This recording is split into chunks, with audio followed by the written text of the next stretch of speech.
Kita lanjut ke ceritanya. Tidur ini, entah sudah berapa lama tidur lelap ini, hanya saja dalam tidur itu, sekelilingnya hanya bau-bau yang sudah dikenalnya, entah sudah berapa lama, tanpa rasa aman semacam ini. Maka, jauh di dalam mimpi, nyaris tak mau dibangunkan, hanya di dalam mimpi, terbesit rasa sakit yang menusuk-nusuk, terus-menerus membekas dan enggan sirna, kerap kali menusuk ulu hati. Sambil mengangkat papan nama yang panjang, Ghostly perlahan terbangun, menatap ruangan di depannya, seperti sedang bermimpi. Dia diam-diam melihat, saat dia masih muda, dia tinggal di sini dan kemudian tumbuh dewasa, meja, kursi, tempat tidur, jendela, dan pintu, semuanya terukir di hatinya. Menatap dinding di atas tempat tidur, karakter Tao yang besar itu masih tergantung di dinding, hanya warnanya, guratannya saja yang tampak memudar, tetapi setiap goresan dan kuasnya tampak sama seperti yang pernah dilihatnya di masa mudanya, kuat dan bertenaga. Kusen jendela kayu itu mengeluarkan bunyi pelan, sebuah celah terbuka, Xiao Hui melompat masuk, melihat Ghostly sudah terbangun dan setengah duduk di tempat tidur, dia tidak bisa menahan rasa gembira, dia terus menyeringai, dia melompat ke tempat tidur dalam beberapa lompatan. Hati Ghostly tergerak. Pemandangan ini seperti terjadi beberapa tahun yang lalu, jika bukan karena luka-lukanya dan mata spiritual Xiao Hui, dia benar-benar mengira dia sedang bermimpi. Hanya saja, itu pada akhirnya tidak mungkin. Xiao Hui menghadap hantu Li, berkata, hantu Li menunduk, melihat Xiao Hui membawa sejumlah buah liar di kedua kakinya, kemungkinan besar dipetik dari luar dan sepertinya ingin berbagi dengannya. Hantu Li menggelengkan kepalanya, menunjukkan tidak. Xiao Hui tidak mendorong, berbalik dan melompat ke meja, berjongkok dan kemudian mulai makan dengan mulut penuh.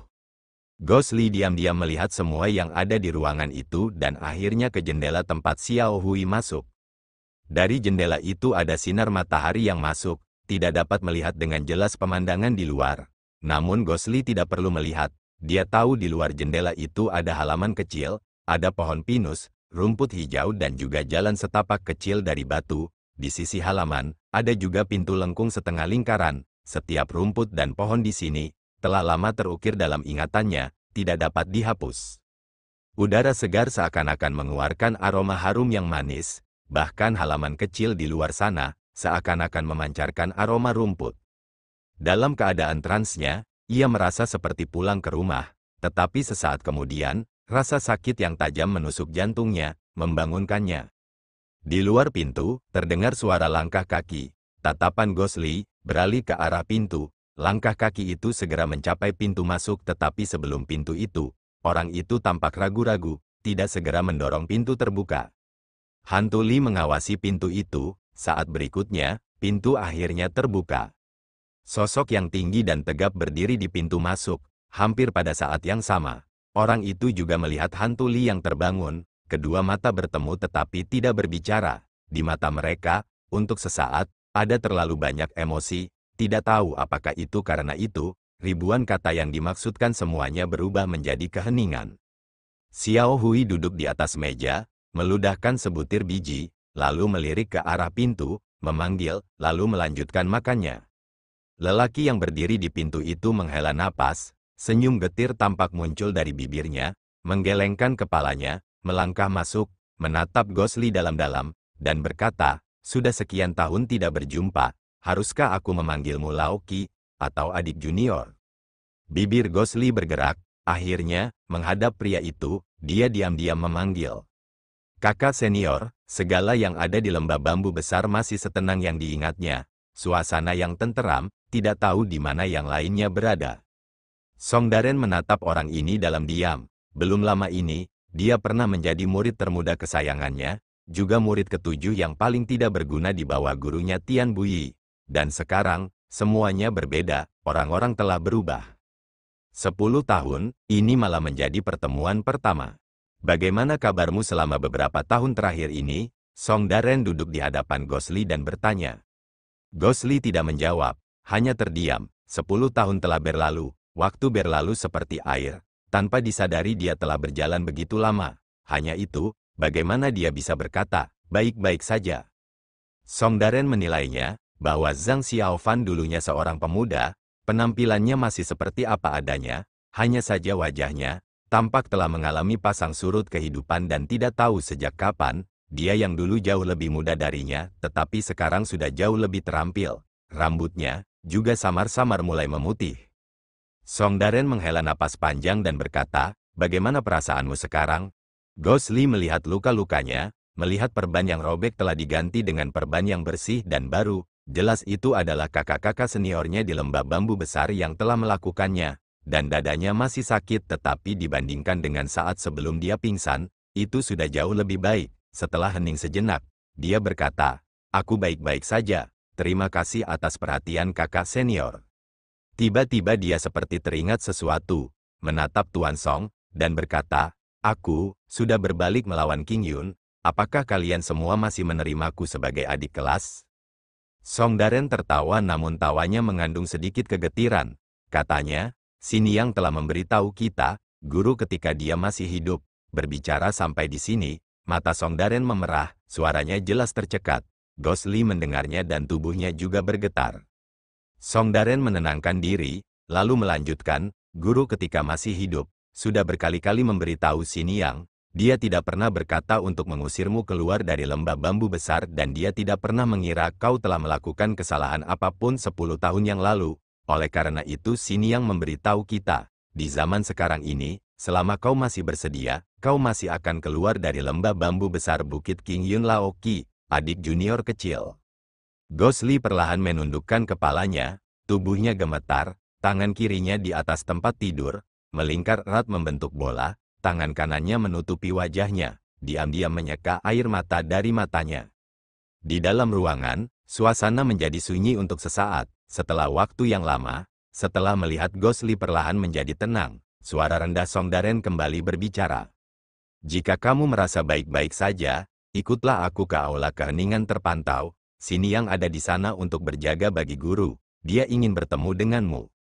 Berjalan keluar dari pintu lengkung itu, apa yang dilihatnya adalah koridor melingkar berliku yang sudah dikenalnya. Song Daren tanpa sepatah kata pun berjalan di depan, bahunya yang lebar dan punggungnya bagaikan gunung kecil. Gosli diam-diam mengikuti di belakang, tak dapat menahan diri untuk mengingat, saat pertama kali datang ke lembah bambu besar, dia juga mengikuti Song Daren dan perlahan memasuki dunia lembah bambu besar. Kalau dipikir-pikir lagi masa lalu, rasanya seperti mimpi. Pandangannya perlahan tertuju pada pinggang Song Daren, lalu menyadari, ada sehelai kain putih tambahan. Jelas itu untuk mengenang kepergian mentornya Tian Buyi, sebagai pakaian berkabung. Wajahnya berubah serius, matanya terpejam, berjalan keluar dari koridor, terlihatlah dari kejauhan Observe Silence Hall, yang berbeda dari ketenangan biasanya adalah, asap kemenyan terlihat mengepul dari sana, di saat yang sama terdengar suara isak tangis dan tangisan. Song Daren berjalan pelan ke arah Observe Silence Hall. Setelah 2 langkah, dia tiba-tiba merasakan sesuatu dan berbalik. Gosli masih berdiri linglung di tempatnya, menatap Observe Silence Hall. Apa itu? Hantu Li terlihat sangat pucat, entah mengapa saat memandang aula keheningan teramati yang dipenuhi asap dupa dan suara isak tangis. Ia merasa takut, bagaikan seorang anak yang telah berbuat salah dan tidak berani menghadapi orang tuanya yang pasti akan patah hati. Song Daren tampaknya bisa mengatakan sesuatu, menghela napas dan berkata, "Ayo pergi." Sambil berbicara, dia menepuk bahunya. Tubuh Gosli bergerak, melirik Song Daren, mengangguk pelan dan melangkah maju. Semakin mendekati balai adat, asap kemenyan semakin mengepul, dan suara isak tangis semakin jelas terdengar. Namun meski terdengar suara-suara yang familiar namun tidak ada suara isak tangis perempuan, tidak ada Suru dan juga kakak perempuannya Tian Linger yang sudah bersuami. Akhirnya, dipimpin oleh Song Daren, dia sekali lagi berdiri di pintu masuk Observe Silence Hall. 8 pasang mata langsung menoleh, berhenti padanya, tubuh Gosli bergetar, dia melihat ke arah masing-masing orang. Wu Dai, Zheng Dali, He Dazi, Lu Daxin, Du Bishu. Wajah-wajah yang dikenalnya ini, kini berada di hadapan Gosli. Bertahun-tahun yang lalu, mereka pernah menjadi orang-orang yang paling dicintainya, juga kakak-kakak seniornya yang paling dipercaya. Pinggang mereka juga seperti Song Daren, diikat dengan kain putih untuk berkabung.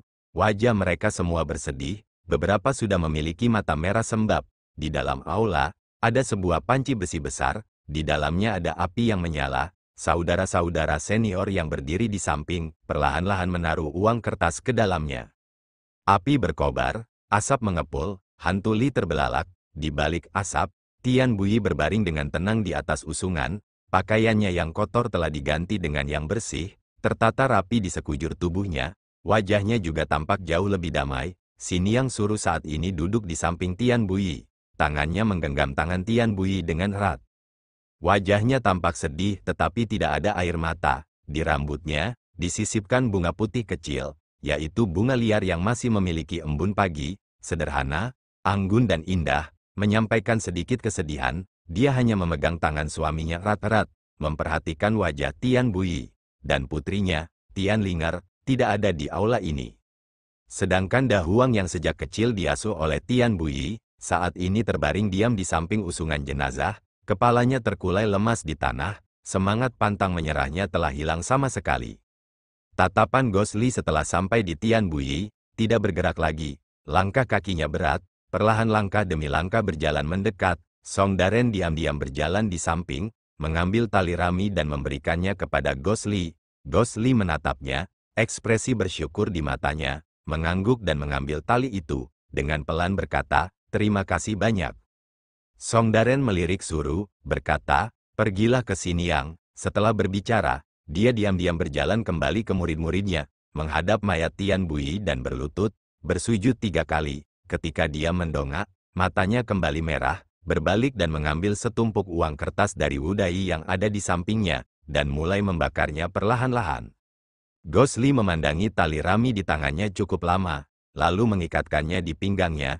Tali berwarna abu-abu putih melilit pinggangnya, menyampaikan sedikit rasa duka, namun juga seolah membuat hatinya ingin mengikatkannya di sini lagi. Diam-diam dia melangkah maju ke arah usungan jenazah dan berlutut, bersujud 3 kali, lalu berbalik kepada Suru. "Murid," suaranya tiba-tiba terhenti. Setelah waktu yang lama, dengan menggunakan suara yang dalam, dia berbicara lagi, "Murid Zhang, Xiao Fan, beri hormat pada Xiniang." Di belakangnya, Song Daren dan kelima murid lembah bambu besar memandang, ekspresi mereka rumit. Namun yang lebih dalam dari ekspresi tersebut adalah kegembiraan dan keintiman yang lebih kental dari air. Bahkan di wajah Suru, juga terungkap sedikit rasa puas. Dia menatap Gosli, mengangguk dan kemudian kesedihan menyapu wajahnya, menatap Tian Bui, berkata pelan, "Bui, apakah kamu mendengarnya? Ini Lao Qi, dia telah kembali untuk bersujud padamu." Hantu Li berlutut di kaki Suru, tidak dapat berbicara. Di belakang, suara isak tangis terdengar, asap dupa mengepul, berarak, aula itu tampak seperti tidak nyata. Entah karena pemiliknya sudah tiada, aula itu pun tampak kosong, tidak menjadi ramai meskipun banyak orang. Setelah sekian lama, Tuan Song menyeka air matanya, melangkah maju, lalu mendatangi Suru dan berkata pelan, "Xiniang, mohon berikan instruksi mengenai pemakaman guru, dan beritahukan kepada semua tetua dan senior di cabang. Saya juga bermaksud untuk segera pergi ke lembah Longshu untuk memberitahu adik perempuan Linger, dan biarkan dia." "Ini tidak mendesak," Suru tiba-tiba memotong perkataan Song Daren, berkata dengan acuh tak acuh. Tuan Song terkejut, rombongan murid di belakangnya, termasuk Gosli, juga tercengang. Di aula, sesaat hanya ada keheningan, tidak ada suara sedikit pun. Setelah beberapa saat, Song Daren pun memberanikan diri lagi, dengan hati-hati berkata, "Xiniang, guru telah meninggal dunia. Semua murid tahu bahwa Xiniang sedang berduka, hanya saja masalah ini tidak bisa ditunda." Ekspresi Suru tidak berubah. Tidak hanya itu, dia bahkan tidak melirik Song Daren. Di matanya, selain melirik Lao Qi yang baru saja kembali, yang ada hanyalah Tian Bui. Song Daren tampak malu, sesaat tidak tahu harus berbuat apa. Berbalik dan melihat kembali ke murid-murid lain yang berlutut dan membakar kertas-kertas dupa, tetapi semua orang saling memandang, tidak tahu harus berbuat apa. Dan pada saat ini, Suru tiba-tiba berbicara. "Daren," Song Daren buru-buru menjawab, "Ya, Xiniang, apakah kamu punya instruksi?" Suru berkata, "Kamu dan yang lainnya tinggalkan aula ini sekarang, tanpa persetujuanku, tidak diperbolehkan masuk." Song Daren tertegun, lalu mundur beberapa langkah. Murid-murid yang lain juga melirik, Song Daren mengerutkan kening tetapi tidak berbicara. He Dazi yang ada di sampingnya adalah yang paling cerdik. Dia menatapnya dan menggelengkan kepalanya sedikit. Raut wajahnya cemas. Song Daren melihatnya dan mengerutkan kening lebih erat. Dia telah menghabiskan banyak waktu dengan para junior ini. Apa yang dikhawatirkan Heidazi, dia tentu saja mengerti dengan jelas. Dibandingkan dengan para murid ini, dia telah menghabiskan waktu terlama dengan Tian Bui dan Suru. Tidak ada yang lebih tahu darinya tentang kasih sayang yang mendalam antara gurunya dan Xiniang. Jika mereka tidak ada dan Xiniang bersikap terlalu keras, mungkinkah? Song Daren menjadi pucat saat memikirkan itu. Apapun yang terjadi dia tidak dapat melangkah lebih jauh. Dan saat ini, Suru melotot ke arah mereka, dengan sedikit amarah berkata, "Apa yang kalian semua lakukan? Mungkinkah guru kalian sudah meninggal? Kalian semua mengabaikan kata-kata Xiniang ini." Terdengar suara berurutan, selain Gosli yang berlutut di hadapan Suru, Song Daren dan murid-murid lainnya semua berlutut dan bersujud. Song Daren buru-buru berkata, "Murid jangan berani, murid jangan berani." Suru menghela napas, kelelahan mendalam tampak di wajahnya. Seolah-olah dia bahkan tidak memiliki kekuatan untuk menegur, hanya melambaikan tangannya sedikit, berkata, "Kalian semua pergi." Song Daren dan yang lainnya tidak berani menentang kata-katanya lagi. Semua orang dengan wajah pahit mundur tetapi hati mereka masih berat, tidak tahu apa yang harus dilakukan. Gosli bersujud kepada Suru dan juga perlahan mundur. Namun Suru tiba-tiba berkata, "Laoki, kamu tinggal saja di sini. Aku punya sesuatu untuk ditanyakan padamu." Gosli terkejut dan berhenti. Namun mereka yang ada di belakangnya malah merasa lega. Tak peduli apa, selama ada seseorang bersamanya, kemungkinan besar tak akan terjadi apa-apa. Setelah terdengar beberapa kali suara langkah kaki, semua orang sudah meninggalkan aula. Di dalam aula menjadi sunyi, hanya api yang melahap kertas dupa, mengeluarkan bunyi berderak-derak. Hantu Li berdiri diam di tempatnya, menunduk dan tidak berbicara. Setelah beberapa saat, Suru terdengar mendesah dan berkata, "Gurumu selalu berlidah tajam tetapi berhati lembut. 10 tahun yang lalu, saat kejadian tak terduga itu, dia selalu merenungkannya, meskipun dia tidak mengatakannya. Tetapi aku tahu, dia benar-benar merasa telah mengecewakanmu." Mata Gosli memerah, dia menggelengkan kepalanya kuat-kuat, dan berkata dengan tergesa-gesa, "Bukan. Ini bukan murid yang tidak berbakti. Ini murid yang telah mengecewakan gurunya." Suaranya tercekat. Bibir Suru bergetar, mendengar suara Gosli yang tercekat.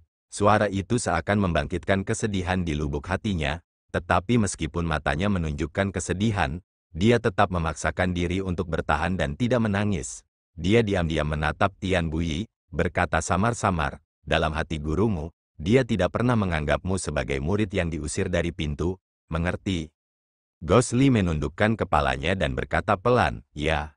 Suru melanjutkan, "Dan karena kamu juga sudah mengakui dia kembali sebagai gurumu hari ini, nanti kamu pergi ke sana dan membakar beberapa lembar kertas dupa untuknya. Untuk saat ini anggap saja kamu sudah memenuhi kewajibanmu sebagai orang tua.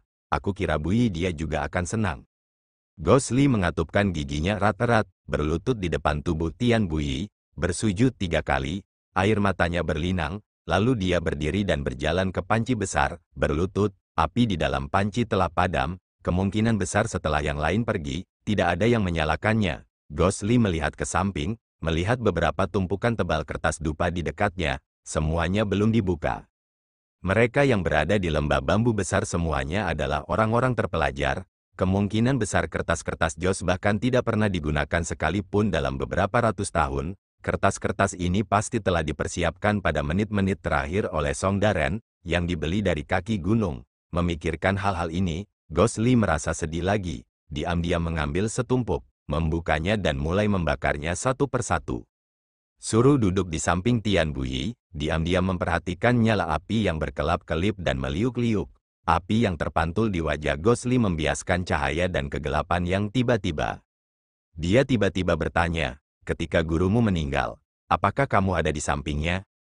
Tubuh Gosli bergetar lalu berbalik, masih berlutut di samping periuk, pada saat yang sama menghadap Suru, berkata, "Ya." Suru menatap Gosli dalam-dalam, berkata, "Kemarin setelah kau tak sadarkan diri, aku membersihkan lukamu dan mengoleskan obat, menemukan di dadamu tempat lukamu yang paling parah, di tubuhmu ada energi pedang api merah yang unik untuk gurumu, kerusakan paling parah pada meridianmu. Juga karena itu, apa yang terjadi?"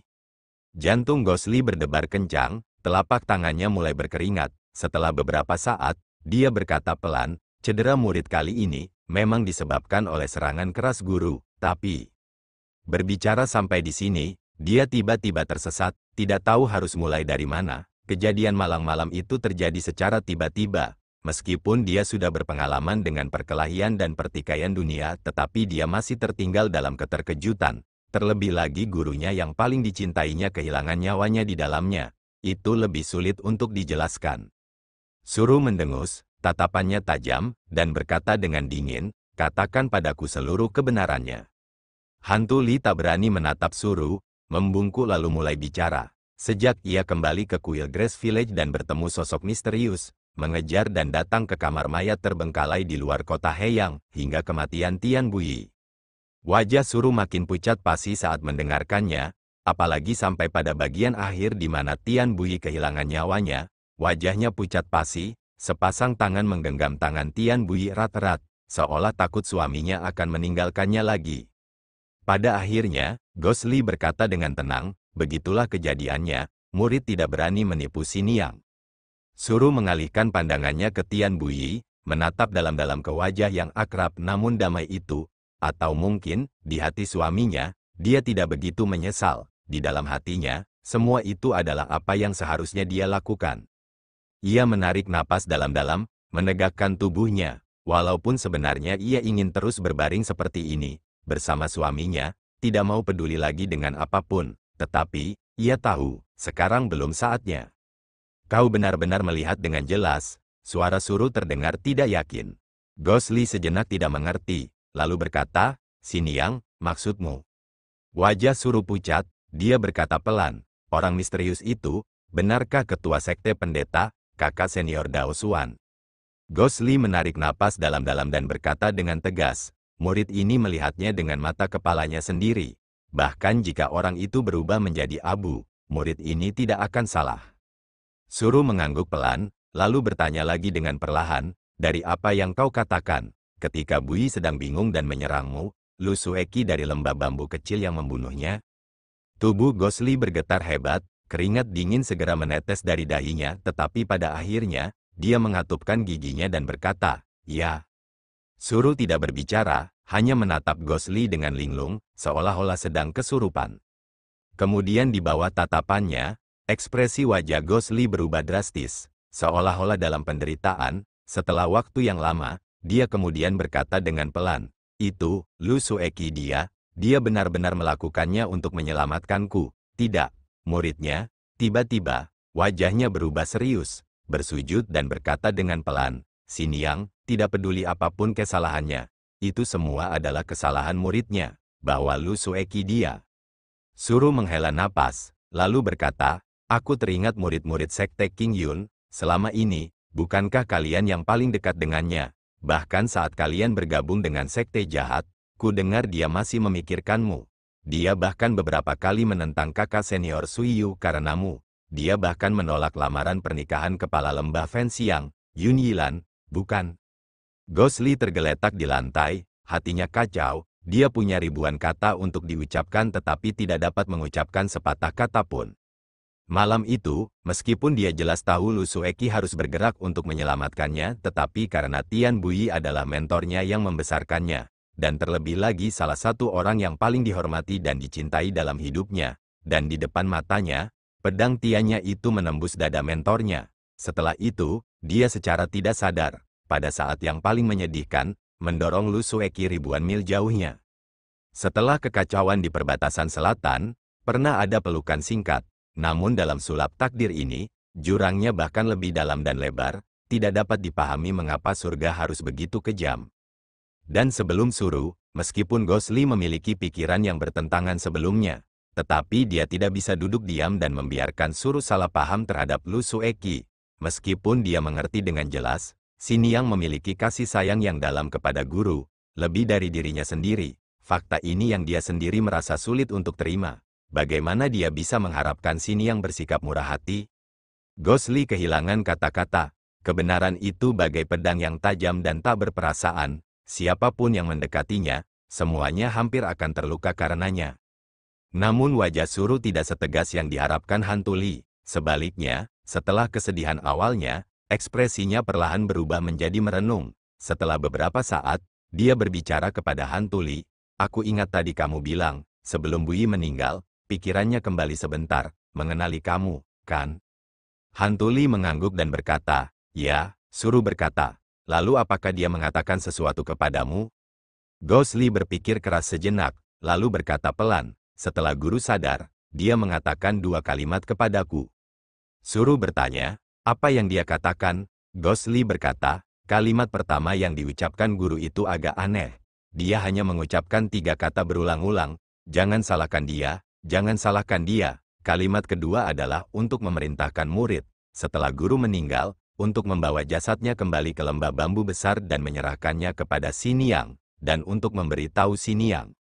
Raut wajah Suru berubah, katanya, apa yang ingin dia katakan kepadaku? Ghost Li berkata pelan, kata-kata terakhir guru adalah agar murid memberitahu Xiniang. Xiniang tolong jangan terlalu serius, jangan melakukan hal-hal konyol. Suru terdiam, air matanya berlinang, tubuhnya goyah, tampak seperti tubuhnya telah kehilangan semua kekuatannya dan akan runtuh. Ghost Li merasa sedih dan khawatir tetapi tidak berani mendekat, hanya berlutut dan bersujud. Xiniang, tolong jangan terlalu memaksakan diri. Setelah waktu yang lama, suara Suru yang agak tenang terdengar. Aku baik-baik saja, kamu bisa bangun. Ghost Li kemudian berdiri, mendongak dan melihat wajahnya jauh lebih tenang tetapi kesakitan di matanya masih terlihat jelas. Di aula, keheningan kembali terjadi. Ghost Li diam-diam memasukkan beberapa lembar uang logam lagi ke dalam api. Pada saat ini, Suru tiba-tiba berkata, apakah kamu terlalu penuh dengan kebencian dan ketidakpuasan terhadap Lu Sueki karena telah membunuh gurumu? Ghost Li terkejut, tidak tahu apa maksud Xiniang dengan itu. Dia tidak dapat menjawab. Namun Suru adalah orang yang cerdas. Selain itu dia telah melihat melampaui urusan manusia. Melihat ekspresi Ghost Li, dia sudah tahu secara garis besar. Dia berkata samar-samar, tahukah kamu, Bui sebelum dia pergi dia masih berkata kepadamu, jangan salahkan dia. 3 kata itu, apa artinya? Ghost Li tertegun, lalu berkata, apa? Suru tersenyum getir, katanya, jika itu yang kuduga, kemungkinan besar Bui bersedia dibunuh oleh Nona Lu Sueki itu. Ghost Li terkejut, lalu berkata, Xiniang, kata-katamu. Suru menghela napas panjang, berkata, lupakan saja, seharusnya tidak melihat ke masa lalu tetapi pada akhirnya tidak bisa dilupakan begitu saja. Rahasia generasi kita sebelumnya, seharusnya tidak melibatkan kalian semua generasi muda. Dia diam-diam menoleh ke belakang, ke arah Tian Bui, menatap wajahnya yang damai, seolah-olah dia sedang tidur, berkata pelan, Bui, kamu pasti juga ingin aku memberitahunya rahasia ini kan? Di Bukit Qingyun, lembah bambu kecil, angin pegunungan berhembus melewati rimbunan hutan bambu, menimbulkan gelombang gemerisik, bergema di tengah hutan sunyi nan sepi. Wen Min mendongak ke langit, melihat cakrawala tak berawan, hamparan biru langit, memberikan perasaan transparan. Dia menarik napas dalam-dalam, merasa lebih baik namun langkah kakinya tak pernah melambat, melintasi hutan bambu di jalan kecil, segera dia melihat gubuk bambu kecil tempat Master Suiyu bermeditasi. Dia berjalan ke pintu, mengetuk pintu pelan, dan berkata, Guru, saya sudah kembali. Suara Master Suiyu terdengar, apakah itu Miner? Masuklah. Wen Min mendorong pintu hingga terbuka dan masuk ke dalam. Gubuk itu tidak terlalu besar. Setelah masuk dia melihat Guru Suiyu duduk bersila di tempat tidur. Matanya terpejam, dia berjalan ke samping dan berkata, Guru. Master Suiyu perlahan membuka matanya, meliriknya dan melihat bahwa dia sendirian. Berkata, kenapa, tidak berhasil menemukannya? Wen Min mengangguk dan berkata, ya, aku sudah 2 kali ke tempat adik perempuan Lu hari ini, tetapi dia tidak ada di sana. Aku sudah bertanya kepada saudari-saudari lainnya, tetapi tidak ada yang melihatnya. Mungkinkah dia ada urusan dan meninggalkan gunung? Master Suiyu tidak berekspresi, berkata, Sueki selalu bijaksana. Jika dia akan meninggalkan gunung, dia akan memberitahuku. Kalian semua tidak dapat menemukannya. Kemungkinan besar, suaranya terhenti, sepertinya memikirkan sesuatu, mengganti topik dan berkata, karena kalian tidak dapat menemukannya, lupakan saja. Lagi pula itu bukan sesuatu yang penting. Kalian bisa pergi dan mengerjakan pekerjaan rumah kalian. Wen Min mengangguk, memberi tanda hormat dan kemudian membungkuk kepada Master Suiyu sebelum meninggalkan gubuk dan menutup pintu pelan-pelan. Hingga suara langkah Wen Min di luar gubuk berangsur-angsur menghilang, wajah tenang Master Suiyu perlahan menampakkan ekspresi berpikir. Setelah waktu yang lama, dia mendesah pelan. Cahaya matahari bersinar masuk dari jendela, menerangi gubuk bambu yang indah dan sederhana ini. Master Suiyu turun dari tempat tidur dan berjalan menuju pintu, membuka pintu dan keluar, menyisakan keheningan di ruangan kecil ini. Panggung bulan purnama merupakan tempat yang paling terpencil di lembah bambu kecil. Pada setiap malam bulan purnama yang cerah, pemandangan di sini merupakan yang paling spektakuler.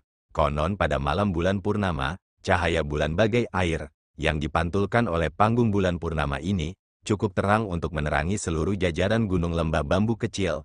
Sungguh merupakan pemandangan yang sangat menakjubkan di dunia fana, juga merupakan salah satu pemandangan terkenal dari Bukit Qingyun. Selama 10 tahun terakhir, Lu Sueki sering menari di tengah malam dengan pedangnya ke bulan. Guru Suiyu adalah mentor Lu Sueki yang membesarkannya. Guru seperti ibu, tidak ada yang mengerti pikiran Lu Sueki seperti dia. Setelah mendengar bahwa Wen Min tidak dapat menemukannya, setelah merenungkan, dia menduga bahwa Lu Sueki kemungkinan besar datang ke tempat terpencil ini. Dalam perjalanan ke sini, hutan bambu semakin rimbun. Di saat yang sama, semakin menjauh dari balai dan gedung yang ramai. Meski kediaman Master Suiyu juga di tempat terpencil, namun berjalan di jalan kecil ini, mendengar gemerisik bambu tak henti-hentinya di kedua sisi jalan, tak dapat dipungkiri hatinya merasa hampa. Dia bertanya-tanya apakah Lu Sueki sangat menyukai tempat ini karena perasaan ini? Master Suiyu memikirkan hal itu dalam hatinya, lalu berjalan menuju panggung. Seperti yang diduga, saat dia baru saja melangkah ke panggung, dia melihat sosok putih yang dikenalnya berdiri diam di atas batu besar yang menjorok keluar dari tebing. Suara angin menderu terus-menerus terdengar dari jurang yang tak berdasar. Pakaian putih Lu Sueki juga berkibar dan menari-nari tertiup angin. Tiannya masih di tangannya, diam-diam memancarkan sinar biru samar energi keberuntungan. Master Suiyu memperhatikan punggungnya. Setelah beberapa saat terdiam, matanya tampak mengandung emosi yang rumit, terus berkilauan. Setelah waktu yang lama, dia terbatuk pelan. Lu Sueki langsung terkejut. Saat itu masih siang dan belum pernah ada saudari lembah bambu kecil yang datang ke tempat terpencil ini. Sekarang ada seseorang di sini dan orang itu berada tepat di belakangnya tanpa dia sadari. Dia berbalik dan melihat Guru Suiyu. Lu Sueki tertegun dan segera turun dari batu, datang ke hadapan gurunya dan membungkuk, "Guru, mengapa Anda datang ke sini?" Tatapan mata Master Suiyu mengandung sedikit kelembutan, menarik pakaian Lu Sueki dan berkata lembut, "Angin kencang di sini mengandung hawa dingin yang menusuk. Meskipun kultivasimu tinggi tetapi sebaiknya jangan menghadapinya terlalu lama, itu tidak baik untukmu." Lu Sueki menundukkan kepalanya dan berkata, "Murid mengerti. Terima kasih banyak atas perhatian guru." Master Suiyu meliriknya, menghela napas, dan berkata, "Apakah kamu menyimpan dendam terhadap gurumu di dalam hatimu?" Lu Sueki terkejut dan berkata, "Guru, mengapa Anda berkata begitu?" Master Suiyu berkata dengan acuh tak acuh, "Aku sudah menceritakan rahasia ini kepadamu dan mengizinkanmu meninggalkan gunung. Siapa tahu surga membodohi orang-orang. Setelah beberapa rintangan, kamu malah harus membunuh paman guru Tian lembah bambu besar yang dikendalikan oleh pedang kuno Zhu Xiang, dan itu harus terjadi di depan orang itu." Ekspresi Lu Sueki meredup tetapi hanya menggelengkan kepalanya perlahan, berkata, "Guru, jangan katakan itu lagi, murid sudah memikirkannya dengan jelas di dalam hatiku, ini adalah kehendak surga, guru Anda sendiri juga tidak mengharapkannya. Terlebih lagi pada saat-saat terakhir pada hari itu, Paman Guru Tian tidak dapat berbicara tetapi hatiku dengan jelas memahami niatnya. Pedang itu, Paman Guru Tian juga ingin aku melakukannya." Suaranya terhenti, ekspresinya tiba-tiba menampakkan ekspresi sedih, seolah mengejek diri sendiri, seolah tertawa getir, berkata samar, "Adapun aku dan orang itu." Murid tidak pernah berharap, aturan dan tata tertib sekte, kebenaran dan keadilan bagaikan gunung. Aku sendiri memahaminya dengan sangat baik. Paman Guru Tian dari lembah bambu besar adalah mentornya yang membesarkannya. Dia selalu menganggapnya seperti ayahnya. Sekarang dia sudah mati di tanganku. Jika itu aku tidak akan bisa menerimanya. Setelah mengatakan hal ini, Dia mendongak pelan ke arah Master Suiyu, lalu tersenyum muram, "Guru, kamu tidak perlu khawatir dengan muridku. Aku benar-benar sudah bisa melupakannya." Master Suiyu merasakan sakit di hatinya, dengan penglihatannya yang berpengalaman. Sekarang ini apa yang sedang dirasakan Lu Sueki, bagaimana mungkin dia tidak mengetahuinya? Hanya saja kejadian ini benar-benar tidak terduga dan tidak ada ruang untuk perbaikan. Dulu dia sangat menentang hubungan ini, tetapi sekarang pada saat ini, dia tidak tega. Akan tetapi, betapapun dia tidak tega, pada akhirnya itu tidak membantu. Master Suiyu menghela nafas pelan, menggelengkan kepalanya, berkata dengan lembut, "Sueki, jangan terlalu bersedih, jangan abaikan kesehatanmu." Lu Sueki memaksakan senyum, dan berkata pelan, "Guru, Anda datang ke tempat terpencil ini untuk mencari saya, apakah ada masalah penting?" Master Suiyu mengangguk dan berkata, "Benar sekali, memang ada suatu masalah. Meskipun sepele tapi terlihat sangat aneh. Setelah aku mempertimbangkannya beberapa kali, kamu tetap orang terbaik." Lu Sueki berkata, "Ada apa?" Master Suiyu meliriknya, berkata, "Sebenarnya itu masih rahasia." "Ah benar, hari itu kamu bilang setelah kejadian tak terduga, kamu sendiri yang mengirim jasad Gosli dan Tian Buyi ke lembah bambu besar." Lu Sueki mendengar dua kata itu, Gosli, wajahnya sedikit berubah tetapi kemudian menganggukkan kepalanya, berkata dengan tegas, "Ya, hari itu dia, orang itu terluka parah. Meskipun tidak ada bahaya langsung bagi hidupnya, tetapi untuk membawa kembali tubuh Paman Guru Tian sendirian, itu benar-benar terlalu melelahkan, dan masalah ini tidak baik untuk ditunda jadi murid mengirim mereka. Tetapi setelah saya mengirim mereka ke lembah bambu besar dan melihat mereka mendarat, saya pergi." Master Suiyu mengangguk dan berkata, "Benar sekali, itulah hal yang aneh." Lu Sueki merasa terkejut, lalu berkata, "Ada apa, Guru?" Master Suiyu berkata pelan, "Seperti yang kau katakan, 2 hari yang lalu jasad Tian Buyi sudah dikirim ke lembah bambu besar. Namun hingga hari ini, tidak ada satupun berita menyedihkan yang terdengar dari lembah bambu besar." Lu Sueki terkejut, dan tak dapat menahan diri untuk tidak mengerutkan kening. Master Suiyu menangkupkan kedua tangannya di belakang, menatap jauh, melihat di antara awan-awan, lembah bambu besar tampak samar-samar. Setelah lama mencarinya, dia berkata, "Tian Buyi adalah pemimpin lembah bambu besar, jabatannya tidak rendah." Begitu berita itu tersebar, bahkan kepala sekte pun harus datang untuk memberi penghormatan. Namun, lembah bambu besar merahasiakan berita itu, bukankah itu hal yang aneh? Dia berhenti sebentar, lalu berbalik dan menatap Lu Sueki, lalu berkata, "Selain ini, aku sudah diam-diam mengirim seseorang dengan alasan ke lembah Longsou, dan menemukan Tian Linger masih di lembah Longsou. Ayahnya sendiri sudah meninggal, dia sebenarnya juga tidak tahu apa-apa." Lu Sueki terdiam cukup lama, lalu berkata, "Murid mengerti."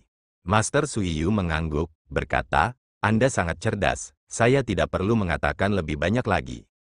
Sebenarnya saya tidak curiga apa-apa, Suru adalah adik perempuan saya. Kami seperti saudara kandung, tidak berpura-pura untuk orang lain. Saya sebenarnya lebih khawatir tentang dia, bahwa dia mungkin melakukan sesuatu yang konyol. Tetapi selama lembah bambu besar tidak mengumumkan kematiannya, saya sebagai pemimpin lembah bambu kecil, tidak pantas bagi saya untuk berkunjung. Selain itu masalah ini melibatkan banyak detail rumit yang tersembunyi, tidak nyaman untuk memberitahu orang lain juga, jadi saya harus membiarkan Anda membahasnya sekali lagi." Lu Sueki mengangguk, berkata, "Murid mengerti, kalau begitu, kalau tidak ada hal lain, murid akan pergi sekarang." Master Suiyu mengangguk dan berkata, "Bagus juga, hati-hati, jika terjadi sesuatu yang tidak terduga, segera kembali dan beritahu aku." Lu Sueki menerimanya, membungkuk pada Master Suiyu, berbalik, tianya pun menyala, dia pergi sambil menghunus pedang, terdengar suara nyaring menusuk di udara, dia pun berubah wujud menjadi cahaya biru, melesat ke angkasa. Master Suiyu memperhatikan gerak tubuh Lu Sueki yang tergesa-gesa, tidak seperti biasanya yang tenang, dia pun tahu bahwa murid yang keras kepala dan tergila-gila itu walaupun terlihat kuat dan mengaku sudah bisa melupakannya, tapi dalam hatinya dia tidak akan pernah bisa melakukan itu. Setelah terdiam cukup lama, akhirnya dia hanya bisa menghela napas, menggelengkan kepala, berbalik dan berjalan menuruni peron, berjalan lurus ke depan. Ribuan mil jauhnya, Majestic Fox Mountain, di dalam ruangan yang dingin bagai es itu, udara dingin yang masih naik dan berputar, gadis yang damai berpakaian hijau itu masih berbaring dengan tenang di atas panggung batu es itu. Youji dengan wajah tertutup, berdiri sendirian di dalam bilik batu, memperhatikan Biao cukup lama, mendesah pelan, menanggung banyak ketidakberdayaan. Di dalam hatinya, akhir-akhir ini sungguh begitu banyak rasa frustrasi, tidak mampu dipahami, membuat hatinya sakit dan juga lambat laun membuatnya bingung. Raja hantu pertama nampaknya telah berubah total menjadi pribadi yang lain, dari raja hantu yang tadinya tegas dan suka mengambil keputusan. Meskipun saat ini ia masih cerdik tetapi nafsu membunuhnya semakin menjadi-jadi, baru beberapa hari saja, karena ada beberapa hal yang tidak sesuai dengan keinginannya, raja hantu sudah membunuh beberapa orang, bahkan termasuk seorang tetua sekte raja hantu yang cukup senior. Dan masalah-masalah kecil ini, jika terjadi 2 tahun lalu, Ghost King kemungkinan besar hanya akan menertawakannya. Youji jelas merasakan bahwa, di sekte Ghost King, semua orang ketakutan, tidak ada yang tahu kapan giliran mereka. Dan yang membuat hati Youji terasa sakit adalah, hari di mana ia tak sengaja bertemu dengan Ghost King dan Ghost Lee yang sedang bertarung. Walaupun pertarungan itu hanya sebentar tapi Youji bukanlah murid biasa. Ia merupakan salah satu dari 4 utusan suci agung, Scarlet Bird. Ia melihat dengan jelas, entah sejak kapan, telah terjadi luka yang dalam di antara kedua insan itu, dan jurus Ghost King belum tentu mempunyai maksud untuk membunuh. Matanya meredup, menatap Biao. Biao masih tertidur lelap. Bahkan demi gadis yang cantik dan penuh hormat ini, kedua pria itu berhasil bekerja sama. Tetapi apa jadinya, setelah 10 tahun ini, mereka akan sampai pada kondisi seperti ini. Youji benar-benar tidak bisa membayangkan, jika hari itu benar-benar tiba, mereka berdua saling membunuh. Apa akibatnya? Dan melihatnya sekarang, itu mungkin benar-benar terjadi.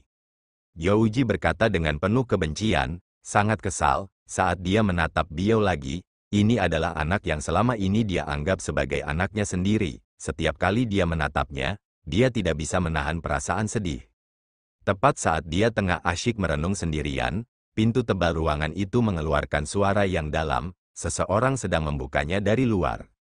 Youji menoleh dan melihat, tak lama kemudian, sosok Raja Hantu terlihat, berjalan perlahan masuk dan tak dapat menahan diri untuk tidak terlihat linglung.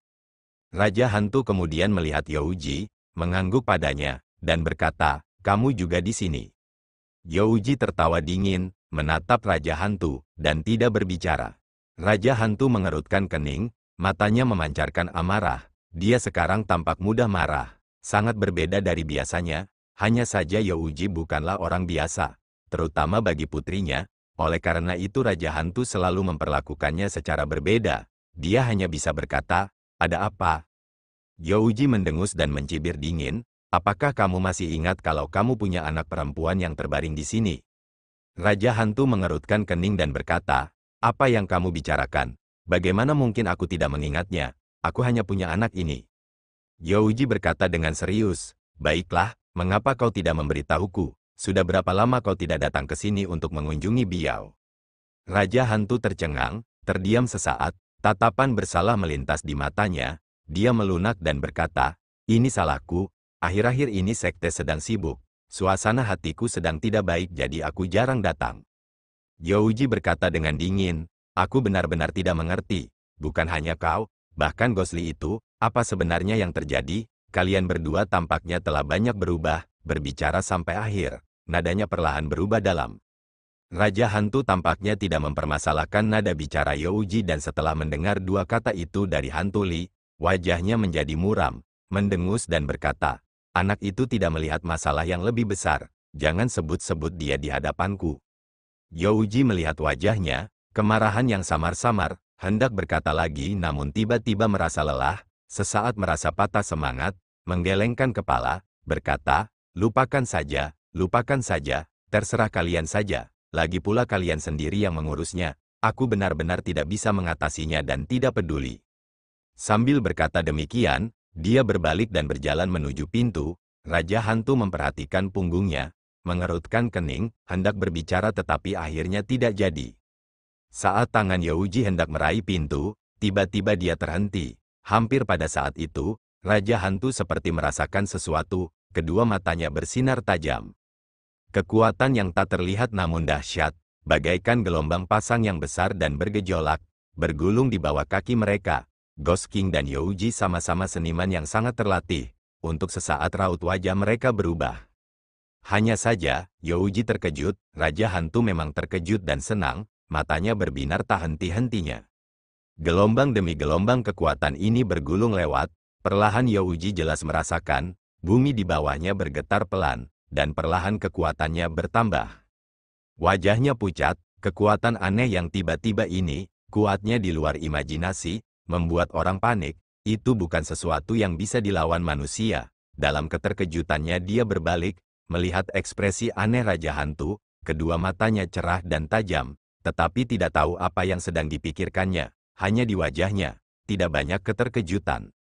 Pada saat ini, ruangan ini yang ditutupi dengan bebatuan gunung tebal tak terhingga, ruangan es yang tak dapat dihancurkan, mengeluarkan beberapa suara retakan secara berurutan, seolah-olah ada sesuatu yang retak terbuka. Kali ini, wajah Ghost King dan Youji berubah drastis. Dalam keterkejutannya, mereka segera melihat ke atas, pada dinding batu yang kokoh itu, tampak beberapa retakan pendek. Dari sana, beberapa bongkahan batu kecil berjatuhan, di saat yang sama bumi di bawah mereka, berguncang lebih hebat lagi. Namun untunglah, kekuatan aneh itu sambil merobek dinding batu yang kokoh, tampaknya menemukan jalan keluar. Tak lama kemudian keduanya merasakan kekuatan misterius di bawah mereka, dengan cepat melemah dan segera menghilang. Youji terdiam cukup lama, alisnya mengernyit. Jika saja tidak ada beberapa retakan di dinding, dia hampir mengira itu hanya imajinasinya. Hanya saja retakan itu seperti pisau, diukir secara realistis di dinding yang kokoh. Youji menoleh ke arah Raja Hantu, entah mengapa Raja Hantu hanya meliriknya lalu berbalik menatap beliau. Kau tahu apa maksud semua ini? Youji tiba-tiba merasakan firasat. Raja Hantu menggelengkan kepalanya pelan, dan berkata dengan acuh tak acuh, aku juga tidak tahu. Nanti aku akan mengirim seseorang untuk memeriksa medan dengan saksama, melihat apakah itu gempa bumi. Youji terdiam sejenak, lalu berkata, itu seharusnya bukan gempa bumi. Ledakan itu sangat dahsyat, bagaikan gelombang laut yang bergolak. Di dalamnya jelas ada energi pembunuh yang sangat dingin dan menusuk. Itu jelas bukan bencana alam. Raja Hantu terdiam, lalu setelah beberapa saat berkata, aku akan menyelidiki masalah ini, kalian tidak perlu repot-repot. Youji menatap punggungnya cukup lama, kerudungnya bergerak di udara yang tak berangin. Setelah beberapa saat, dia tidak berbicara lagi, berbalik dan berjalan lurus, membuka pintu tebal itu dan berjalan keluar. Pintu batu itu perlahan tertutup setelah bergemuruh, ruangan dingin itu kembali hening, melihat wajah cantik yang damai dan tersenyum tipis itu, tatapan mata Raja Hantu yang dalam dan tajam akhirnya perlahan melunak. Dia duduk diam di samping ranjang batu, matanya hanya menatap beliau, kerinduan dan kesedihan yang terpendam. Dan sepertinya hanya pada saat inilah, ketika ia sedang berdua dengan putrinya, ia akan memperlihatkan beberapa kelemahannya. Namun, siapakah yang tahu, atau harusnya dikatakan, bahkan Raja Hantu sendiri, akankah dia mengerti? Tidak seorang pun yang tahu, dan di luar ruangan sedingin es ini, Youji yang baru melangkah beberapa langkah, berhenti lagi, mengerutkan kening dan melihat sekeliling. Entah karena ia berada di dalam ruangan batu yang tebal dan kokoh itu, walaupun ia merasakan adanya kekuatan aneh namun kehancuran di sekelilingnya tidak tampak, tentu saja hingga mampu menimbulkan retakan pada dinding-dinding padat yang sangat kokoh itu, kekuatan tersebut merupakan sesuatu yang patut diperhitungkan. Dan di luar ruangan, apa yang dilihatnya adalah akibatnya. Sejak Sekte Raja Hantu berdiri, di lorong-lorong yang bersilangan, di mana-mana terjadi kekacauan, pecahan-pecahan batu terlihat di mana-mana, teriakan-teriakan mendesak terdengar, beberapa orang mengerang kesakitan. Jelas saja, kekuatan misterius itu telah menciptakan kehancuran yang jauh lebih besar dari yang diperkirakan di Majestic Fox Mountain. Dan di tengah kekacauan itu, Youji juga menemukan hal aneh lainnya, di dalam terowongan yang berventilasi baik itu, entah sejak kapan, tercium bau samar darah.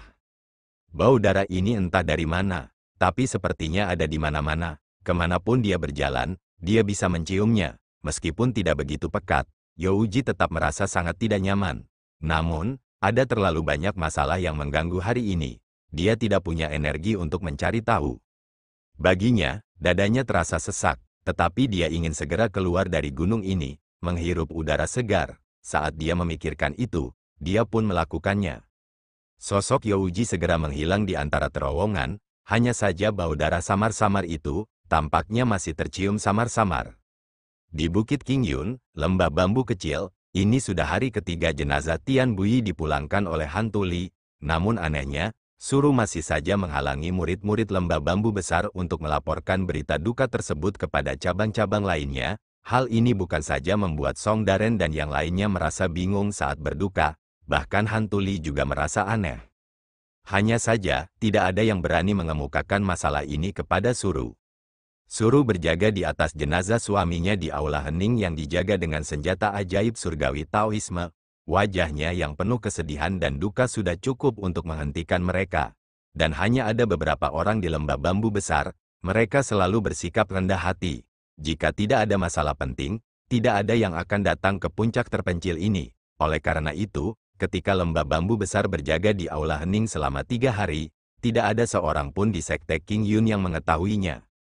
Namun pada fajar yang cerah ini, akhirnya seorang pendatang datang, mendarat diam-diam di puncak. Pakaiannya putih bagaikan salju, mengambang di angkasa, dialah Lu Sueki. Cahaya biru samar yang cemerlang berkelebat, energi yang baik menyelimuti dengan lembut, tiannya di tangannya yang cantik bersinar dengan tenang. Lu Sueki melihat sekeliling, hanya melihat pegunungan dan sungai yang hijau subur. Damai seperti biasa, tidak ada yang tampak aneh. Tetapi di depan di kedua sisi aula keheningan yang teramati, 2 tirai duka putih tergantung, memperlihatkan kesedihan di tempat ini. Dia diam-diam melirik ke arah tirai putih, berjalan menuju Observe Silence Hall, tak lama kemudian mendapati Song Daren dan yang lainnya dalam pakaian berkabung, berjalan keluar dari aula, tampak sedikit aneh dan sekaligus canggung. Sampai mereka melihat bahwa itu adalah Lu Sueki dan dia sendirian, Song Daren dan yang lainnya tampak lega. Lu Sueki menangkupkan kedua tangannya untuk memberi salam, berkata, Lu Sueki dari lembah bambu kecil, bertemu dengan kakak senior Song dan beberapa kakak senior lainnya. Song Daren, Wu Dai, He Dazi dan yang lainnya tidak berani mengabaikan, mereka semua membalas gestur itu, dan Song Daren pun tertawa getir. Mengapa adik perempuan Lu datang ke tempat kita? Ini, kita mempermalukan diri sendiri. Lu Sueki sama sekali tidak tersenyum. Sebaliknya keseriusan dan kesedihan terpancar. Katanya, Sueki tidak punya maksud lain dengan datang ke sini, hanya ingin menghadiri upacara peringatan Paman Guru Tian dan mengunjungi Bibi Guru Suru. Bisakah saudara-saudara senior menyampaikan pesan ini? Sueki akan sangat berterima kasih. Song Daren dan yang lainnya saling memandang, ragu-ragu sejenak. Song Daren berkata, adik perempuan Lu terlalu sopan, untuk mengatakan terlalu banyak. Kamu tidak dianggap orang luar. Dia tiba-tiba berhenti, wajah Lu Sueki juga memerah tanpa alasan. Song Daren merasa sedikit malu, tertawa dan mengabaikannya, berkata, begitulah, Xiniang dia tidak ada di sini sekarang, pagi ini dia pergi sendiri ke hutan bambu di belakang gunung, masih. Dia mendesah, kesedihan tampak di wajahnya, lalu berkata pelan, Xiniang, dia sangat bersedih atas kehilangan gurunya. Kali ini dia bahkan membawa jenazah gurunya, mengatakan pada kita bahwa dia akan menguburkan gurunya sendiri. Lu Sueki mengernyit, seberkas rasa gelisah melintas di hatinya, situasi ini bahkan lebih aneh daripada apa yang dia duga sebelum dia datang, mengesampingkan pertanyaan tentang tidak memberitahu orang lain, tetapi bahkan tidak memberitahu putrinya sendiri. Tian Linger dan Suru akan menguburkan Tian Buyi sendiri. Pikiran itu terlintas di kepalanya. Setelah ragu sejenak, akhirnya menoleh ke Song Daren dan bertanya, lalu orang itu? Song Daren awalnya bingung, tetapi setelah melihat ekspresi Lu Sueki, termasuk He Dazi yang selalu cerdik, menarik lengan bajunya dan membuat ekspresi, dia langsung mengerti, ragu-ragu dan berkata, adik kecil, dia juga pergi ke gunung belakang. Lu Sueki terkejut, lalu mendongak ke arah Tuan Song. Tuan Song tertawa getir, dan berkata, Xiniang tidak memperbolehkan kita ikut, dia hanya memanggil adik laki-lakinya untuk ikut. Lu Sueki terdiam, setelah beberapa saat, ia membungkukkan badan kepada Tuan Song dan yang lainnya, berkata, terima kasih banyak kepada berbagai saudara senior. Karena memang demikian, aku tidak akan menunda lagi kalian semua. aku akan datang lain waktu untuk memberikan penghormatan kepada Paman Guru Tian. Song Daren dan yang lainnya membalas gerakan itu. Song Daren ragu sejenak, berkata, adik junior Lu, masalah ini agak rumit, masih berharap kamu. Tanpa menunggu Tuan Song menyelesaikan perkataannya, Lu Sueki sudah menyela dan berkata, aku tahu, kakak senior Song, jangan khawatir, Sueki pasti tidak akan mengatakan sepatah kata pun kepada orang lain. Song Daren mengangguk, tak berbicara lagi, Lu Sueki pun tak berbicara lagi, berbalik dan pergi. Melihat sosok putih itu pergi, Wu Dai berjalan mendekat dan berkata, kakak senior, kurasa dia kemungkinan besar akan pergi ke belakang gunung. Apakah ini akan baik-baik saja? He Dazi berkata dengan acuh tak acuh, bagaimana mungkin, jelas adik perempuan Lu ini pasti akan pergi ke belakang gunung untuk melihat-lihat. Kedatangannya ke lembah bambu besar hari ini tentu saja atas perintah Master Suiyu lembah bambu kecil. Jika dia tidak memeriksa kondisi Xiniang, akan sulit baginya untuk melapor kepada Master Suiyu saat dia kembali. Song Daren berkata, bagus juga dia ikut. Aku terus khawatir beberapa hari ini kalau terjadi sesuatu karena Xiniang, tapi Xiniang menolak untuk membiarkan kita ikut dan kita tidak bisa menentang perintahnya. Meskipun Laoki juga ikut, tapi kita semua tahu bahwa jika Xiniang meminta Laoki untuk pergi, dengan karakternya, dia selalu menghormati dan memuja Xiniang. Kemungkinan besar dia juga tidak akan menentang. Dengan Nona Lu dari lembah bambu kecil ini datang untuk melihat, tidak akan ada salahnya.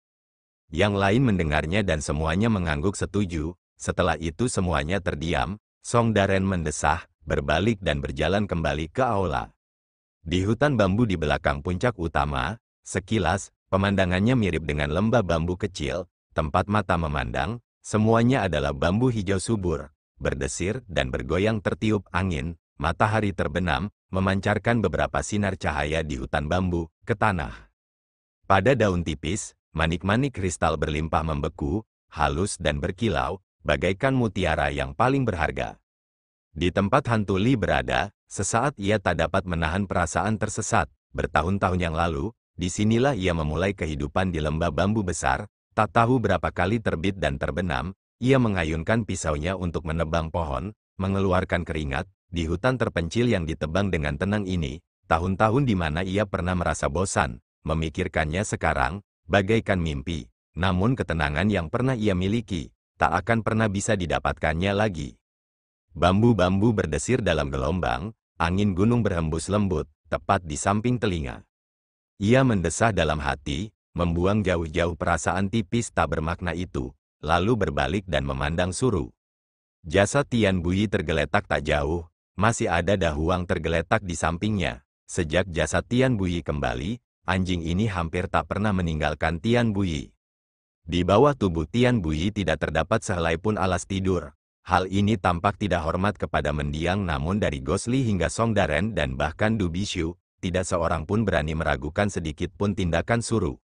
Akan tetapi, meski mereka tidak akan curiga dengan kesedihan Suru, namun tindakannya benar-benar membingungkan. Hantu Li ingin bertanya, tetapi saat ini, Suru yang kembali menghadapnya, tampak seperti ada dinding di sana. Dan pada saat itu, Suru berbicara, kenapa, ada sesuatu yang ingin kau katakan padaku?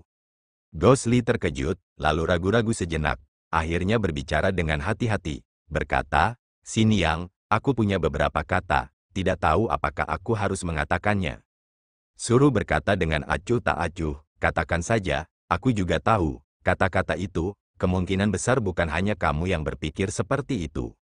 Gosli menegang, dia menduga bahwa mengetahui Xiniangnya adalah sosok yang sangat cerdas dan sepertinya bahkan dalam kesedihannya atas kematian suaminya, itu tidak mempengaruhi akal sehatnya sama sekali. Gosli terbatuk dan berkata, Xiniang, mohon maafkan murid yang kurang ajar ini. Murid mengerti Xiniang atas kematian gurunya. Kata-katanya berhenti di sana. Gosli tanpa sadar melirik Tian Buyi, hatinya berdenyut nyeri sebelum melanjutkan. Hanya itu, murid mohon pada Xiniang apapun yang terjadi, jangan terlalu serius. Selain itu, meskipun Xiniang sedang berduka, lebih baik mempersiapkan pemakaman guru sejak dini, terlebih lagi kakak senior Linger, baik secara akal sehat maupun emosi. Dia harus diberitahu untuk kembali dan memberikan penghormatannya kepada guru. Suru tidak menoleh ke belakang, tidak berbicara. Gosli merasa gelisah, menundukkan kepalanya sedikit, dan berkata pelan, "Xiniang, jika ada kata-kata yang diucapkan tidak pantas, mohon jangan tersinggung." Suru menggelengkan kepalanya, perlahan berbalik, menatap Gosli, dan berkata, "Kamu tidak mengatakan sesuatu yang salah, apa yang kamu katakan benar." Hantu Li memandang Suru dengan heran. Suru hari ini berdandan berbeda dari hari-hari sebelumnya, walaupun masih dalam balutan busana berkabung. Namun wajahnya tampak seperti diberi riasan, tampak lebih bersemangat dan semakin menampakkan kecantikannya, mempesona. Gosli menundukkan kepalanya, sejenak bingung harus berkata apa. Setelah beberapa saat, dia berkata, "Xiniang, murid masih punya urusan, beraninya kamu berkonsultasi dengan Xiniang?" Suru berkata dengan acuh tak acuh, "Kamu bisa bicara." Hantu Li berkata, "Guru meninggal dunia, murid dan Xiniang sama-sama berduka cita. Tetapi jenazah guru, sungguh tidak pantas untuk dipindahkan begitu saja, apalagi ke daerah pegunungan ini." Suru tiba-tiba menyela, "Apa kau sedang menguliahiku?" Gosli segera menggelengkan kepalanya dan berkata, "Murid tidak berani." Suru meliriknya, tidak berbicara namun ekspresinya perlahan berubah ramah. Seolah teringat sesuatu, tiba-tiba wajahnya menampakkan ekspresi sedih, berkata, "Laoki, tahukah kamu sudah berapa tahun gurumu dan aku menikah?" Gosli terkejut, samar-samar merasa kata-kata Xiniang mengandung kesedihan yang mendalam. Meskipun mengetahuinya, dia tidak tahu bagaimana menghiburnya. Sambil khawatir, dia menjawab, "Murid tidak tahu." Suru tersenyum, berbalik, perlahan duduk di samping Tian Buyi, berkata pelan, "Sebenarnya bukan hanya kamu, bahkan aku sendiri juga sudah lupa. Waktu di pegunungan ini, aku habiskan bersamanya, aku merasa puas. Bagaimana mungkin aku bisa berpikir sudah berapa tahun berlalu? Dia selalu menertawakanku karena bersikap konyol, berkata di masa depan jika kultivasi kita tidak cukup, tidak akan bisa naik ke surga dan kembali bereinkarnasi. Di saat itu terjadi perpisahan hidup dan mati, tidak tahu seperti apa pemandangan itu." Suaranya berangsur-angsur menjadi lebih dalam, katanya. Aku bertanya padanya, apa yang ada dalam pikirannya. Dia berkata dia tidak punya permintaan lain. Jika dia pergi lebih awal dariku, sebagai orang yang berbudaya dia tidak menginginkan pemakaman yang megah, bahkan peti mati pun tidak. Datanglah secara alami, pergilah secara alami, dia hanya berharap berada di tanah pegunungan di belakang puncak utama. Itu sudah cukup, sehingga dia bisa berjaga siang dan malam atas orang-orang di gunung di depan dan tidak kesepian. Sebelum dia selesai berbicara, air mata sudah mengalir di wajahnya. Gosli menggertakkan giginya, tidak dapat berkata apa-apa. Kepala Dahuang terangkat sedikit, menatap Suru lalu merangkak turun lagi, ekornya sedikit bergoyang. Suru menatap Tian Buyi cukup lama, lalu tiba-tiba melambaikan tangannya dan berkata, "Kamu bisa turun gunung sekarang, kembalilah setelah 1 jam." Gosli terkejut, merasa agak enggan, dan berteriak, "Xiniang." Suru berkata, "Ada apa?" Gosli ragu-ragu, akhirnya memberanikan diri dan berkata, "Xiniang, janji guru yang dibuat denganmu saat dia masih hidup, kami para murid secara alami tidak berani menentang. Hanya saja sebelum guru dimakamkan, bukankah kita harus memberitahu kakak senior Linger?" Suru terdiam sejenak, lalu berkata, "Baiklah, kamu turun dan beritahu Daren, biarkan dia diam-diam pergi ke lembah Longshu dan panggil Linger." Gosli mengangguk, berbalik dan pergi. Ketika dia sampai di tangga masuk, dia tidak bisa menahan diri untuk tidak menoleh ke belakang. Suru duduk di samping Tian Buyi. Sosoknya yang kesepian, membuat orang benar-benar merasa sedih. Hatinya sakit lagi, dengan cepat berbalik dan tidak berani melihat lagi, terus berjalan.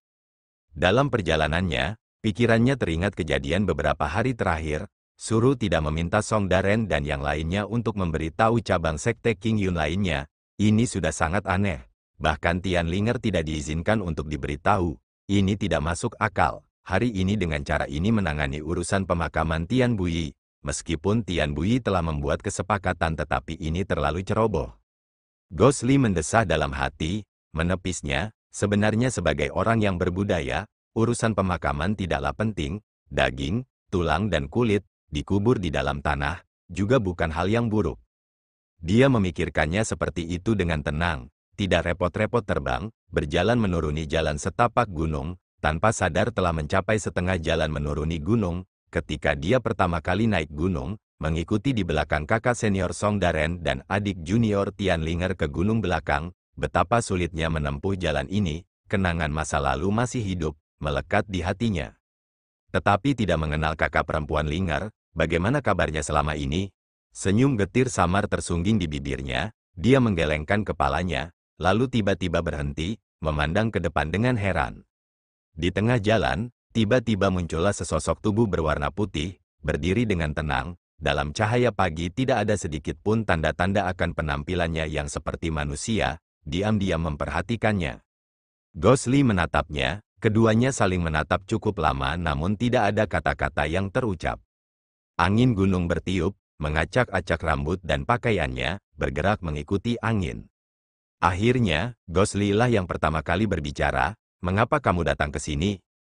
Lu Sueki berkata pelan, "Guruku memerintahkanku untuk datang dan memberi hormat kepada bibi guru Suru." Gosli mengangguk pelan, ragu-ragu sejenak, lalu berkata, "Sini yang sedang memulihkan diri di belakang gunung ini. Hanya saja saat ini dia ingin sendirian, jadi dia menyuruhku kembali setelah 1 jam." Lu Sueki mengangguk juga, berkata, "Tidak apa-apa, aku akan menunggu saja." Gosli mengiyakan, tetap diam. Lu Sueki tampak bingung juga harus berkata apa. Di antara mereka berdua, suasana berangsur-angsur menjadi lebih tenang. Meski keduanya berdiri dan tidak bergerak, jarak tampak bertambah. Setelah beberapa lama, Lu Sueki berkata dengan lembut, "Apakah lukamu sudah lebih baik?" Gosli berkata dengan lembut, "Jauh lebih baik." Sambil berbicara, dia menatap Lu Sueki, berkata, "Hari itu jika bukan karenamu, aku mungkin tidak akan berdiri di sini. Aku seharusnya berterima kasih padamu." Lu Sueki terkejut, menatap Gosli, berkata, "Hari itu aku pedang itu." Gosli tiba-tiba menyela, berkata, "Jangan katakan itu lagi." Wajah Lu Sueki meredup, berhenti dan menunduk. Gosli tampak ragu-ragu, lalu melanjutkan, "Sini yang sudah berbicara kepadaku tentang hal-hal itu." Dia berkata, "Aku telah salah paham padamu. Aku minta maaf." Tubuh Lu Sueki bergetar, mendongak. Gosli dengan kesedihan di wajahnya, juga menatapnya, tetapi meskipun begitu, dia masih mengucapkan setiap kata dengan perlahan. Kata-kata Xiniang, "Aku secara alami percaya tetapi guru adalah mentorku yang membesarkan dan mengajariku. Aku tahu mungkin aku terlalu egois tetapi aku harap kamu bisa memberiku waktu. Aku juga bisa." "Aku mengerti, aku menunggumu." Lu Sueki tiba-tiba memotongnya. Gosli tertegun, mendongak menatapnya. Wanita cantik itu menggigit bibirnya, air mata seolah berada di matanya tetapi pada saat itu tubuhnya yang tegang tampak rileks, di bibirnya ada senyum tipis dan rasa puas. Memperhatikan gadis yang penuh haru itu, bibirnya bergerak-gerak, suatu kelembutan tiba-tiba menyeruak dari lubuk hatinya, ingin rasanya ia tersenyum dan mengatakan sesuatu kepadanya. Siapa tahu saat itu, dari hutan bambu puncak di belakang mereka, terdengar ledakan gonggongan anjing dari kejauhan.